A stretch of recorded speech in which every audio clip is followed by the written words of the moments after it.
बाळा, आज तू हा आवाज ऐकतोयस ना, तर समज स्वामींना तुझ्याशी काहीतरी महत्वाचं बोलायचं आहे. कारण सध्या तुझ्या अवस्थेत आहेस ना, ती कुणालाही दिसत नाही. लोकांना फक्त तुझं हसणं दिसतं, पण रात्री उशिरा डोकं ठेवल्यावर तुझ्या डोळ्यात किती पाणी येतं हे फक्त स्वामींना माहीत आहे. तू खूप प्रयत्न केलेस, प्रत्येकाला आपलं मानलं, प्रत्येक नातं मनापासून जपलं, पण बदल्यात तुला काय मिळालं? दुर्लक्ष, खोटेपणा आणि मन दुखावणारे शब्द. कधी कधी तुला वाटतं, मी एवढा वाईट आहे का? माझ्याच आयुष्यात एवढ्या परीक्षा का? पण बाळा, स्वामी म्हणतात, ज्याचं भविष्य उज्ज्वल असतं त्याच्यावरच आयुष्य सर्वात जास्त परीक्षा घेतं. तू तुटलेलाच नाही, तू घडतोयस.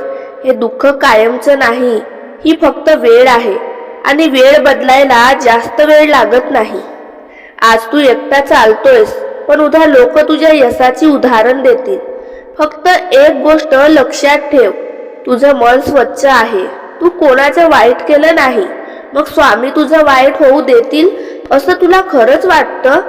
कधी कधी देव उशीर करतो, कारण त्याला तुला छोटं नाही, मोठं काहीतरी द्यायचं असतं. तुझ्या आयुष्यात आता काही मोठे बदल होणार आहेत.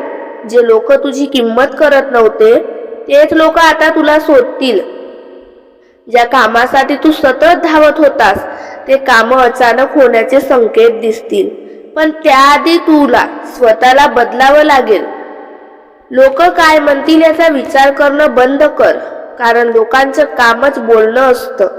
आज तू जर शांत राहतोयस तर लोक तुला कमजोर समजतात, पण लक्षात ठेव, शांत माणूसच सर्वात जास्त धोकादायक असतो, कारण तो आवाजाने नाही तर कृतीने उत्तर देतो. बाळा, तू सतत दुसऱ्यांसाठी जगलास, दुसऱ्यांना आनंद देण्यात स्वतःचं मन दुखावून घेतलंस. आता स्वतःसाठी जगायला शिक. सकाळी उठल्यावर आरशात बघ आणि स्वतःला सांग, मी हरलेलो नाही, मी फक्त योग्य वेळेची वाट पाहतोय. हे वाक्य रोज बोल, तुझ्यात एक वेगळी ताकद निर्माण होईल. आणखी एक महत्वाची गोष्ट, तुझ्या आसपास सगळे आपले नसतात. काही लोक फक्त तुझ्याकडून फायदा घेण्यासाठी जवळ येतात. म्हणून आता प्रत्येकावर लगेच विश्वास ठेवू नकोस.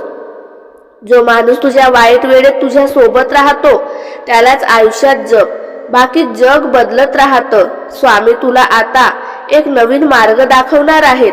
कदाचित तो मार्ग सुरुवातीला कठीण वाटेल, पण त्याच मार्गावर तुझं खरं सुख लपलेलं आहे. आज रात्री झोपण्याआधी फक्त एक काम कर, डोळे बंद कर आणि मनापासून बोल, श्री स्वामी समर्थ. तुझ्या मनातली भीती हळूहळू कमी होईल. तुला आतून शांत वाटेल आणि जे अशक्य वाटतं होतं ना, ते शक्य व्हायला सुरुवात होईल. कारण स्वामी म्हणतात, मी तुझ्या सोबत आहे बाळा, फक्त विश्वास सोडू नकोस. आणि जर तू अजूनही इथे हा आवाज ऐकतोस तर समज, तुझ्या आयुष्यातले चांगले दिवस आता खूप जवळ आले आहेत.